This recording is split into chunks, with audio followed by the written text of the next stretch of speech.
สบายดีพี่น้องสบายดีท่านผู้ชมมื้อนี้มาพบกับซองบัวลาวแปลกๆกันก่อน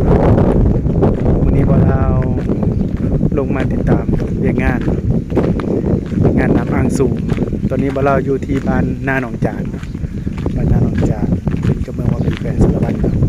ถือว่ามีโครงการเพิ่นมาเข้าในบ้านนี้ก็คือการสร้างน้ำอ่างสูงเนาะเราพร้อมทีมงานของการสถานของหน้าของการเนาะลงมาติดตามจุดเรียกงานน้ำอ่างสูงพร้อมนำผ้าการบูรณะโดยที่ว่ามันเพ่เนาะให้มากลับใช้งานได้ปกติคือเก่าเนาะถือว่ามาติดตามเบิ่งเนาะใครจะไปก่อนโตมีแต่โยทีมงานกำลังต่อท่อเนาะพี่น้องต่อท่อนำบาดาลอ่างสูง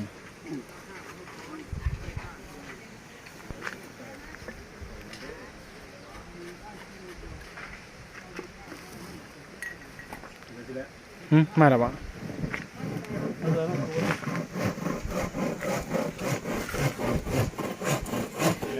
ตอนนี้เสือเขากำลังตัดไม้เนาะเอาสิเทปูนะเทเป็นแบบคานนะตอนนี้ตัวเฮ็ดให้มันหนาแน่นกว่าเก่าแล้วก็จะทำมาเทเป็นแบบคานต่อนะพี่น้องได้วัน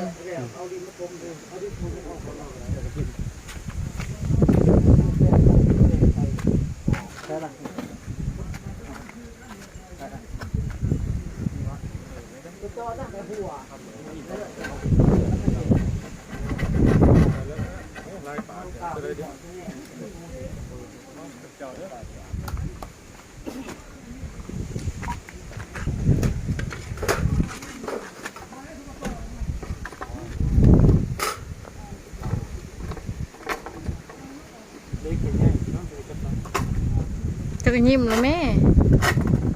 มีแต่สกัดแก้วเลย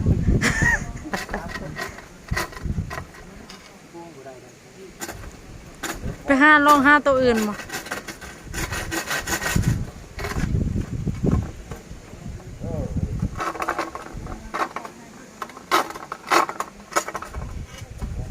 ตัวมากเลยมันมาจับมีซอยเร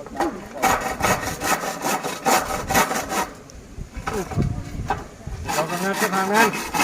หยุดตรวจไปพูนบ่ดีไปที่นี่นี่นะนี่ได้จับสีดัน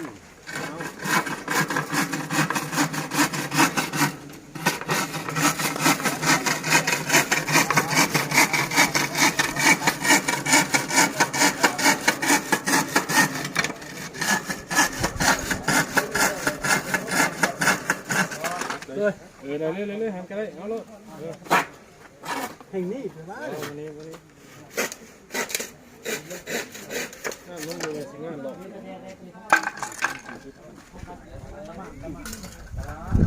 มินเอาใหม่ไปดูมิน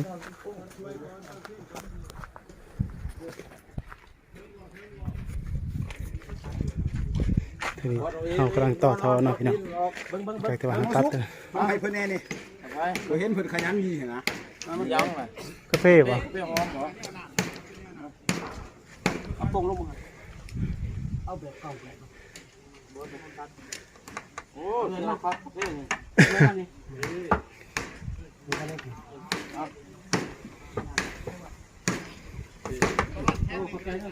เล่นมาไปเล่นมาก่อนมุ้งตัดได้เชื่อไปยามันดีกว่าบุตรนี่คนนี้มันนี่นะจะอะไรที่ได้อยู่ได้ใส่บ่ใส่น้ำตาลหลายเด้อผมค่อยใส่น้ำตาลน้อยนึงเอามาคอยเด้อน้ำตาลน้อยนึงเด้อเด้นะอันนี้บ่จักจื้อแดงๆได้ไม่เกินเอาทำนี่เอาพอดีบ่ครับพอดีบ่ทำนี้ได้พอดีตั้งพอดีบ่พอดีบ่เขามาตู้ปอกบ่เอาตู้หันเบิ้งเอาตู้เยอะทีได้ก็มาใส่ท่อนะพี่น้องบ่อะไรนี่ฮะบ่แมงความเล่าไหนนี่แมงความเล่าเนี่ยใกล้หันแล้วใกล้หันเลยกระทะปอกแล้วก็ปอกตอนนั้นมันโยกของคุณบ่แล้วอันนี้ตัวนี้มันมีตัวตั้มได้ดิตั้มดังวิว เ ยให้เจ้าน้ำเจ้ากระเบื้องให้เขา ไม่เห็นบ่อายอะน่ะ โอ้ยพอ ตำรวจอยู่ด่านเนาะเราได้น้ำเสาะน่ะทราบพวกเราพี่บะ ดูเลขอันนี้ยังก่อน เอาผู้บอกเลขดิซะเราอยู่ด่านช่วงเมฆ เห็นว่าทอดอนชมนายของเขาว่าซื้อส่งมาเรื่องพวกโตผมออกขึ้นตลาดเพื่อพวกโตนี่ ชื่อเลยก่อน ผมได้ซื้อ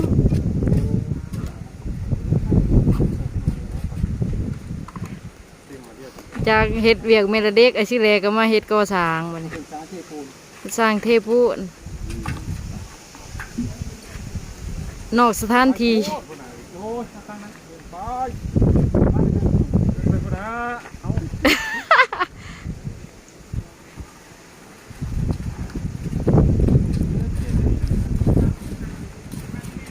มาเขาแม่ลุงหนูไปอยากได้บ่เฮาว่าลุงหนูเขาได้ล้านทรัพย์สักอะ ฮะ ได้ยอดไล่พุง ไปหาเขาเดี๋ยว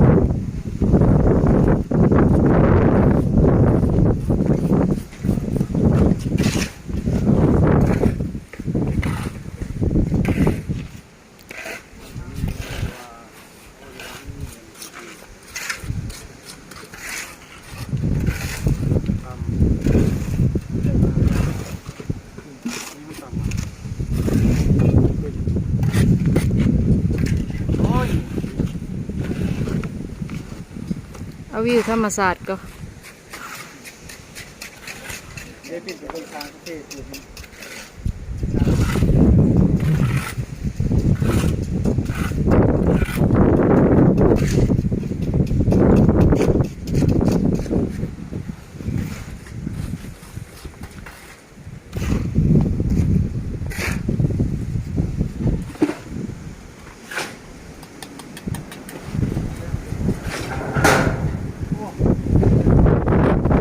ช่องสิเลิกไว้เนาะสังกะสีนี่ จะไปยิบกันอยู่ เออ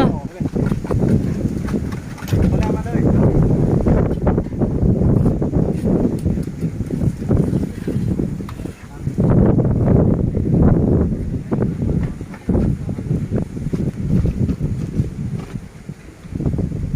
ยอดทอดเลยก็ได้ยอดทอดเลย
ซื้อมือนั่นป่ะ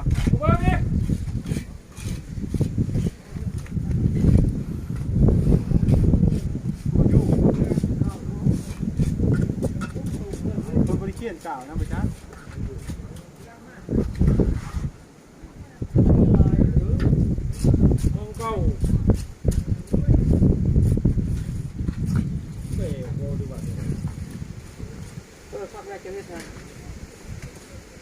เอาตัวนี้คืนนี้เอาตัวนี้คืนนี้ก็ตำ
ตั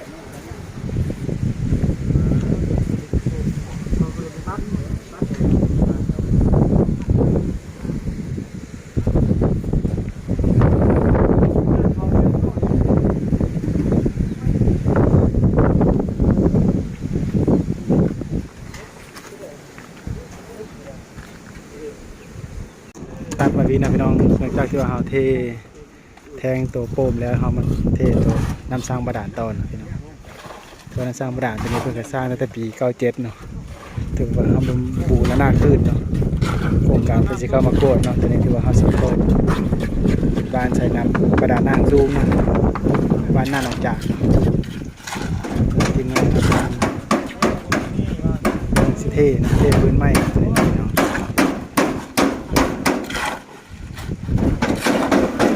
เถือมันก็มีบ้านมาสวยเนาะก็มีห้องการสาธารณะมีห้องการบรรสายเหนียวเป็นเหนียวเนาะสวานเขามีเดียวว่าคนนี้ก็ได้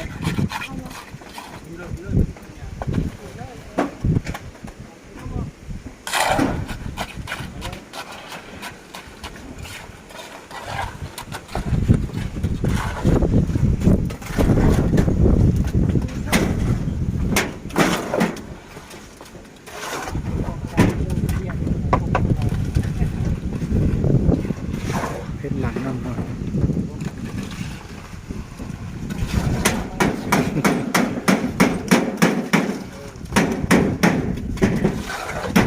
คือบ้านหน้าหนองจานเขาเป็นบ้านนี้เดียวกระทรวงสาธารณสุขเป็นเล็ง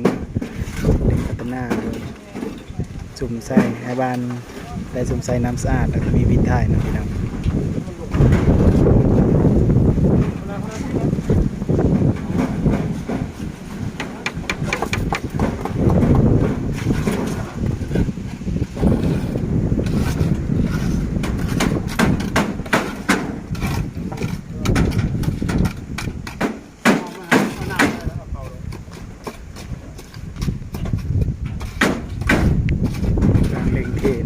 ตะกี้มากับเปเท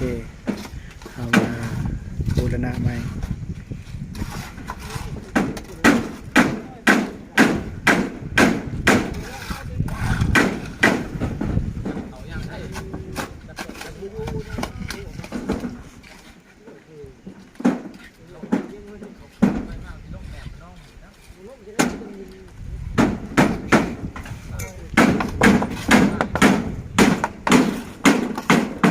ลุดลงมาแล้วตอนนี้เราสืบต่อเทศ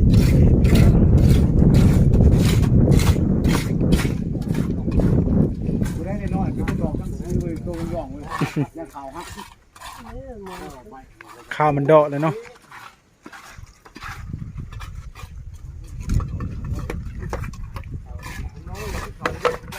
11-12 โมงบ่เข้าบ่ายโมงแล้วไปจังเนี่ย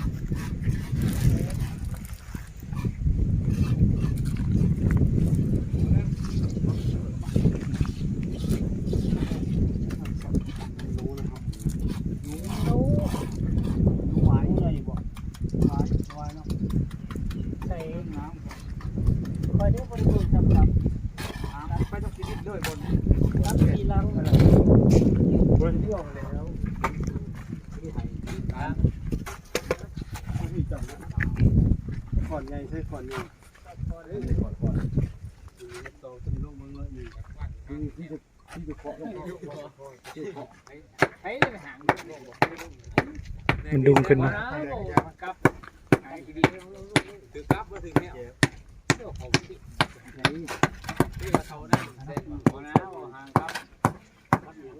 อันนี้เขาเล็งมือเนาะเขาเล็งมือเทจานแปลงใหม่ให้มันแล้วนี่นะคือน้ำสร้าง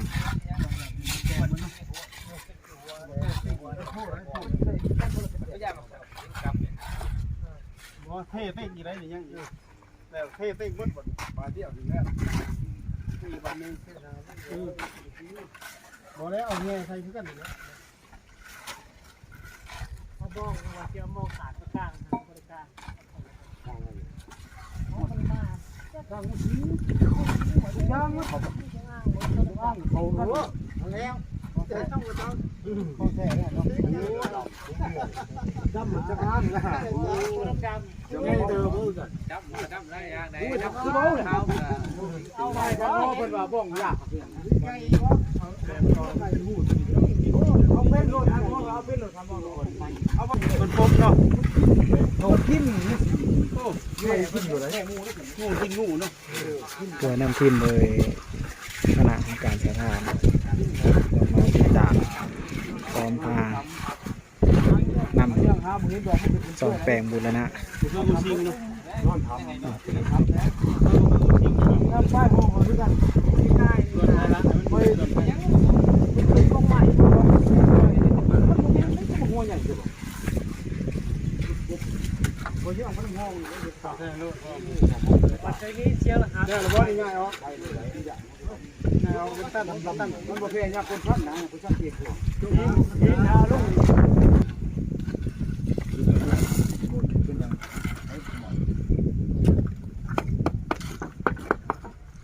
มูไปได้เจ้าไปเมื่อไหร่มันด่าตัวนี้ตามแกน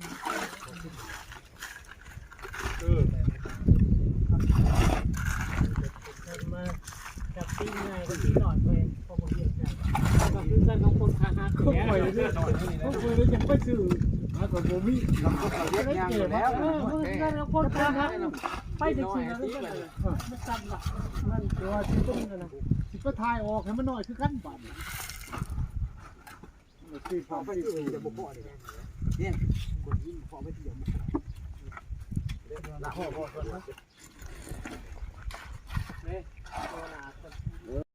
ที่ว่าเป็นน้ำอ่างสูงเนาะพี่น้องที่เราไม่ได้ตามสุกโยแต่ว่าตอนนี้กำลังสร้างสำเร็จแล้วเนาะยังเหลือแต่ขั้นตอนการเปิดน้ำใส